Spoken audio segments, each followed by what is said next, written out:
As we are approaching 3 months since the storm impact of Helene in our region, there are still search efforts going on for 2 people in Washington County, Tennessee. News 5's Natalia Helene spoke with a family who is still looking for their loved one.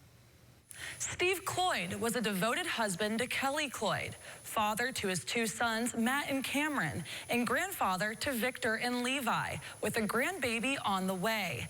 And this Christmas marks the first holiday without Steve. Steve was smart, sassy, sarcastic. You knew you were good with Steve if he called you, he had a nickname for you. Big Minnesota Vikings fan. It has to be said that I'm a Dallas Cowboy fan, and I am wearing a Minnesota Vikings jersey because I want it to be their year, and I want them to do it for Steve. Steve and Keli's journey in Tennessee began 3 years ago when they moved from Illinois to Jonesborough after falling in love with a family member's property. It was a beautiful property. Firstly, I have to let you know we had the mountains in the front, Nolashockee River in the back. And nearly 3 months ago, everything changed for the Cloyd family. That morning, I kissed my husband told him, you know, I would call him when I got to work because it had been raining pretty heavy for the previous 3 to 4 days. As the day went on, Steve was the only one at home with their dog Orion when more rain kept coming down. He sends me videos of the rising creek. Doesn't seem terribly concerned about it. And he continues, because I'm like, well, you know, looking for warnings, and I'm keeping an eye on the weather. So is he. Now the water starts rising even more. Keli tells me she wanted to go get them, but Steve told her there was no way in. He said, you can't get through. And he calls me around 2 o'clock and tells me he loves me, but he felt it was the end.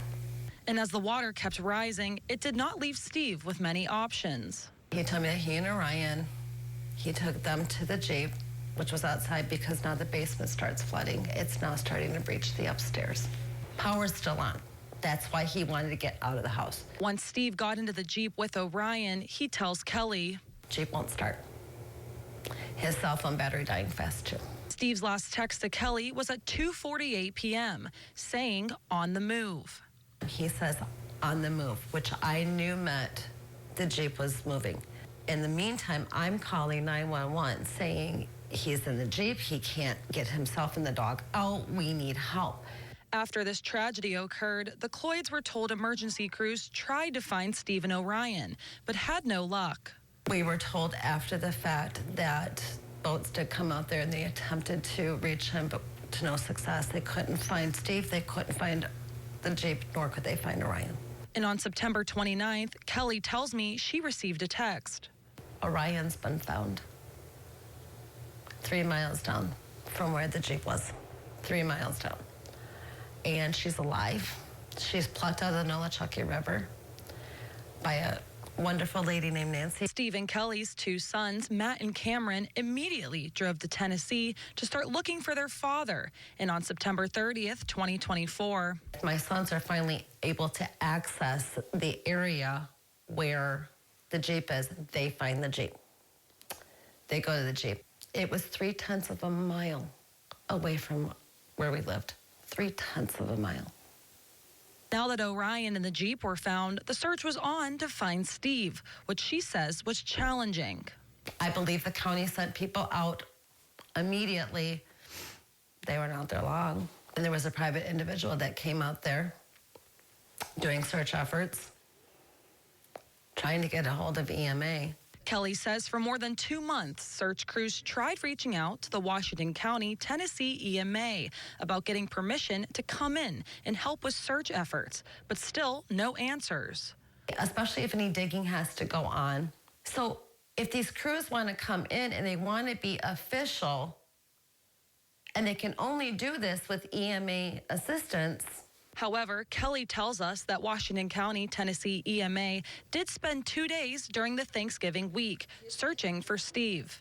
Keli says the Washington County, Tennessee Sheriff's Department and private individuals have been a big help in trying to find Steve, especially family friend Vicky DeVito. And I just continued to share Steve's missing post everywhere I could. Just last week, Cloyd tells me Washington County, Tennessee EMA gave permission for outside search efforts. There are search groups out there right now, and actually, a retired officer from Greene County came in. As the search for Steve continues, the Cloyd family wanting closure for their loved one. We deserve closure. We deserve the assistance of county, state, EMA. All we're asking you to do is answer your phone. All we're asking you to do is communicate. It is the first Cloyd Christmas without Steve, but Keli says she's going to try her best to stay strong. These kids are coming. And while we miss Steve, we're going to create new memories and incorporate the old memories. Because he wouldn't want us to have Cry Fest 2024. He'd want us to remember the holidays. He would want us to remember the past. I have my own little angel in heaven this year. Keli says she is so thankful for her army of angels who have helped her throughout the past few months. Natalia reached out to the Washington County, Tennessee EMA for comment and additional details. So far, we have not received a response. We'll let you know when we hear back.